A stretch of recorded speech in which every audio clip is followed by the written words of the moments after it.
So by the end of this webinar, you will be able to understand a direct question essay, plan your essay using simple structure, use linking expressions to develop your argument, and use a range of collocations related to family life.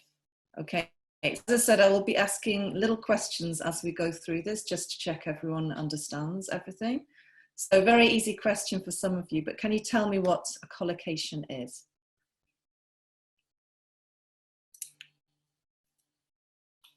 What's a collocation?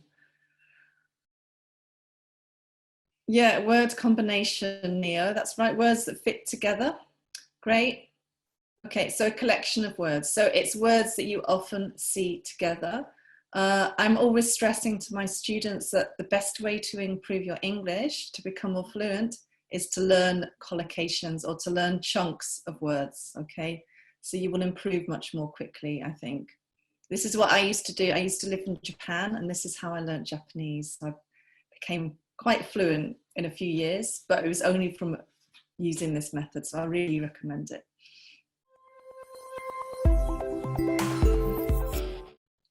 Right, so let's look at the question. Okay, in recent years, the family structure has changed as well as family roles. What are the changes occurring? Do you think these changes are positive and negative? Okay, so this is the question we're looking at today.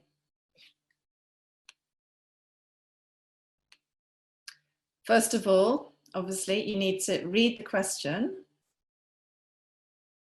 identify each part. Okay, so how many parts are there in this question? Yeah, 3 parts. So there's an opening statement, okay, and then 2 questions, right? So you will need to answer those 2 questions in your essay. And then you underline keywords. Okay, what are the keywords in this question?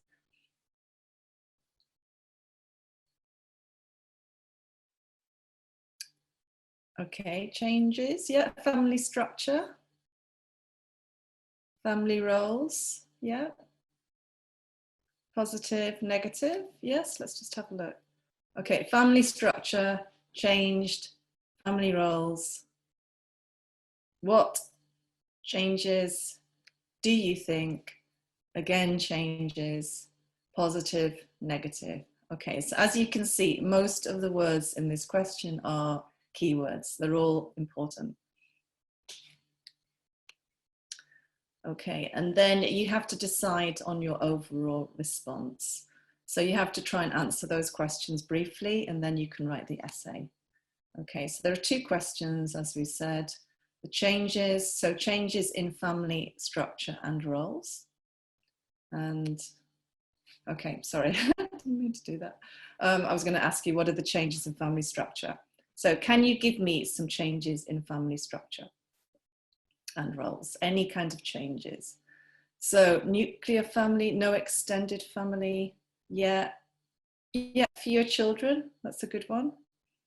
Any others? No children, yes.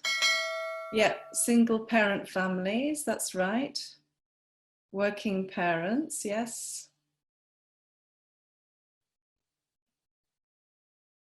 Yeah, so, okay, so you've got some really good answers there.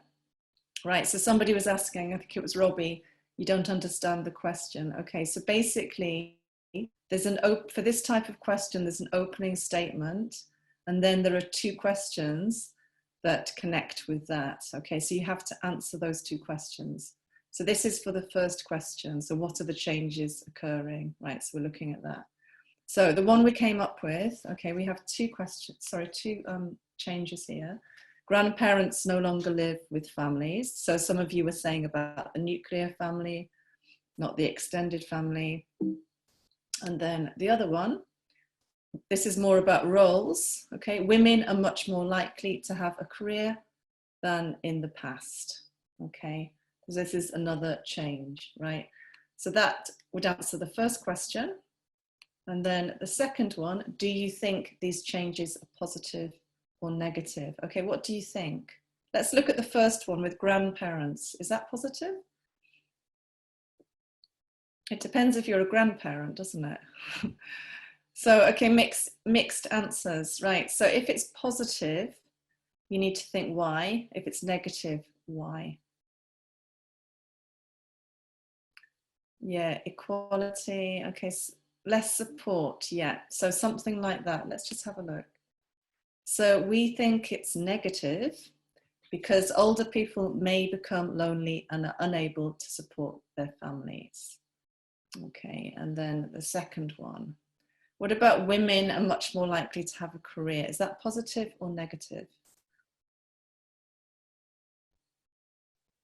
Right, so this is an interesting one because this might depend on where you're from, and yeah, so they might spend less time with their family. That's correct. That's obviously a negative thing. Generally, yeah, it depends. Positive, but still depends. Yeah. Okay, let's have a look. So on the whole, okay, we thought it was positive because it gives greater freedom and more opportunities for women. Okay, so that, as you can see, this is just a way of answering this question. It's not necessarily the only way. You know, you all have different opinions as long as you can support them.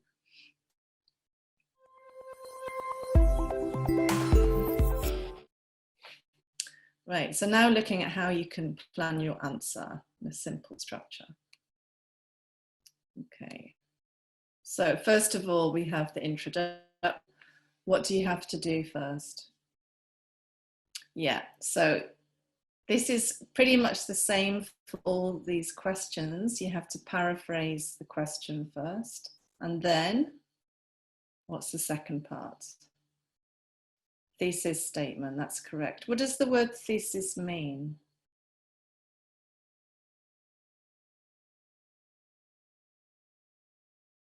What does thesis mean? Yeah, opinion, that's right, Neo. So you're giving your opinion, yeah. Okay, and then body A, you directly answer what? The first question, that's correct.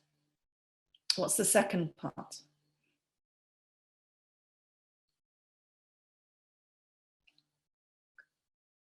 Yeah, so it's like an explanation. So you give a reason, that's right. And then the third part?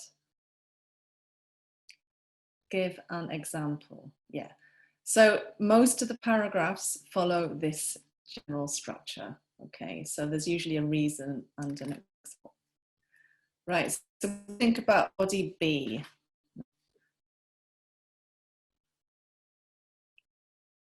Yeah, so Risha, I will go back. So anything that I'm covering, okay, so I'm trying to go sort of reasonable kind of pace, but if there's something you want to ask back at the end, okay. So body B, yeah, directly answer the second question, and then it's the same, so you give a reason, and then you give an example, okay. And then the last part is the conclusion. What do you do there? Summary, that's right.